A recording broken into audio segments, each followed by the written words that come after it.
It's Friday, September 15th, 2023, and I'm Dave Sobel. 3 things to know today. From LinkedIn to lockdown, how MGM Grand was targeted, generative AI in workplaces, the promises, the reality, and the skepticism, and the hidden cost of leadership, entrepreneurs, CEOs, and personal sacrifice. This is the business of tech. The ransomware group ALPHV, also known as Black Cat, reportedly socially engineered their way into MGM Grand's computer systems in just 10 minutes, causing a shutdown of MGM Resorts' international properties across the U.S. The ransomware group allegedly took hold of MGM's computer systems in 3 simple steps, according to VX Underground. All ALPHV ransomware group did to compromise MGM Resorts was hop on LinkedIn, find an employee, then call the help desk, the organization wrote in a Twitter post. A company valued at $33 billion was defeated by a 10-minute conversation, it added. The Cybersecurity and Infrastructure Security Agency has published a new roadmap to help fortify open source software security, including establishing CISA's role in providing security support to the open source community, increasing visibility into the usage of open source software, reducing risks to the federal government, and improving the overall cyber posture of the open source ecosystem. CISA plans to partner with open source software communities and expand engagement and collaboration with international partners while developing a framework to help organizations conduct risk prioritizations for open source software components. And in 2 good resources, CompTIA has launched an emergency response team to provide real-time guidance to solution providers experiencing a cybersecurity incident or service disruption. The ERT is a group of dedicated CompTIA members who have either experienced a security incident or can guide solution providers who have been victimized. The service is free to businesses and can be accessed by calling 630-678-8400. The ERT supplements an organization's formal incident response relationships and provides support in areas such as employee well-being and health, along with experienced guidance. And CISA is offering free security scans for critical infrastructure facilities, such as water utilities, to help protect them from hacker attacks. The program identifies vulnerabilities or misconfigurations in internet-exposed endpoints and send weekly reports with action recommendations. Why do we care? Besides these great resources to leverage, I want to focus again on that social engineering angle. Consider what happened to MGM Resorts. A LinkedIn search, finding someone, and coming in via the help desk. Now, as an IT provider, consider that you might be the help desk. This is a pretty easy entry point, far easier than technical entry. I've done bonus episodes about both corporate espionage like this and the coming voice security problem. It's time to spend more time considering your policies here. I want to cover some non-AI hype about AI. Generative AI currently makes up a small fraction of cloud computing costs for enterprises and cloud providers, despite the hype, per coverage in the register. While generative AI has sparked interest from companies in various industries, spending on the technology is still primarily focused on predictive analytics, with generative AI not yet significantly impacting cloud bills or revenues for cloud providers and platforms. However, this is expected to change over the next few years as enterprises spend more on cloud computing to support their generative AI products and services. A LinkedIn survey of nearly 30,000 professionals found that 90% are excited about AI in the workplace, but 49% feel they should know more about it. The survey also found that 45% believe AI will make their jobs easier and give them more free time, but 39% feel overwhelmed by the change AI could bring to their job. Employers should focus on education to help workers feel more comfortable with AI workflows.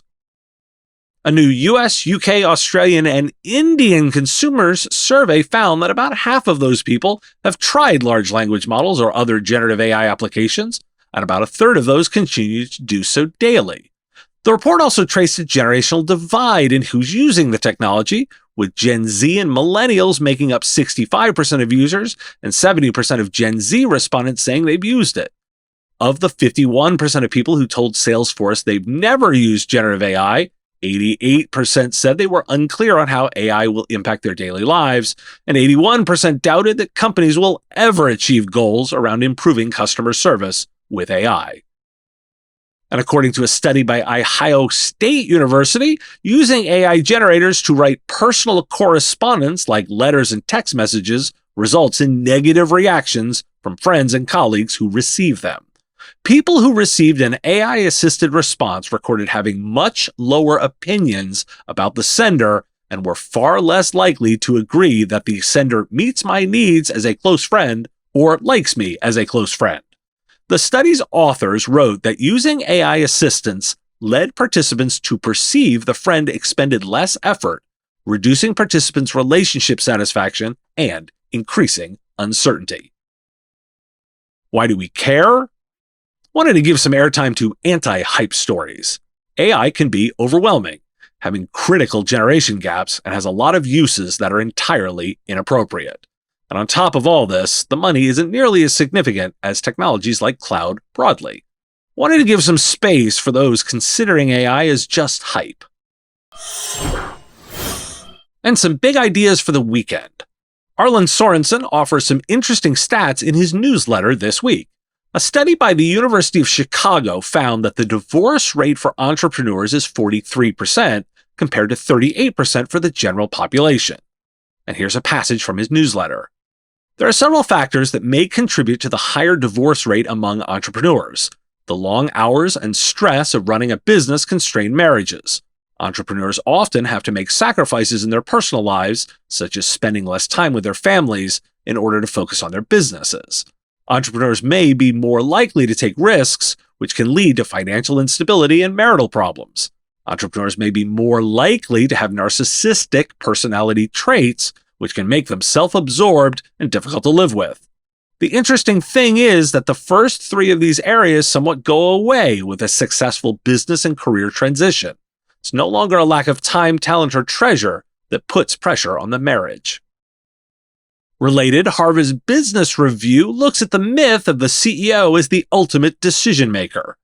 CEOs are not always the ultimate decision makers in organizations, but rather shape decisions by designing the decision-making process, participating in it, monitoring the work, and making the final call when necessary. They must choose how much to be involved based on factors such as the decision's strategic importance, impact on the company's financial health, risk, core values, and stakeholders.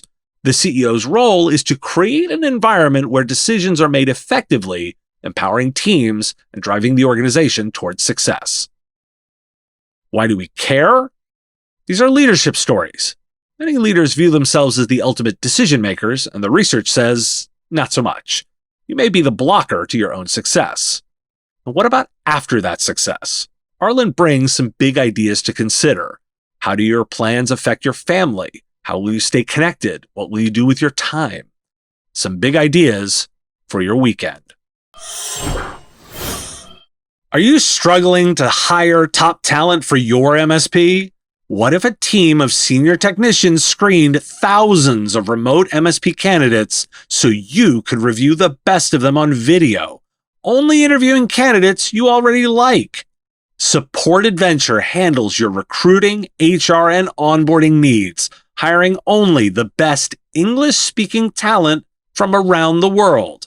Make a remote team that works hard for you and fits your company's culture.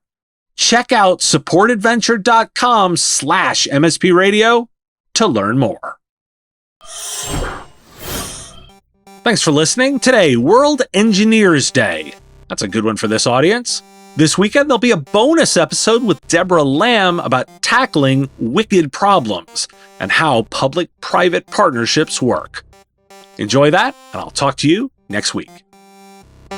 The Business of Tech is written and produced by me, Dave Sobel, under ethics guidelines posted at businessof.tech. Like the content?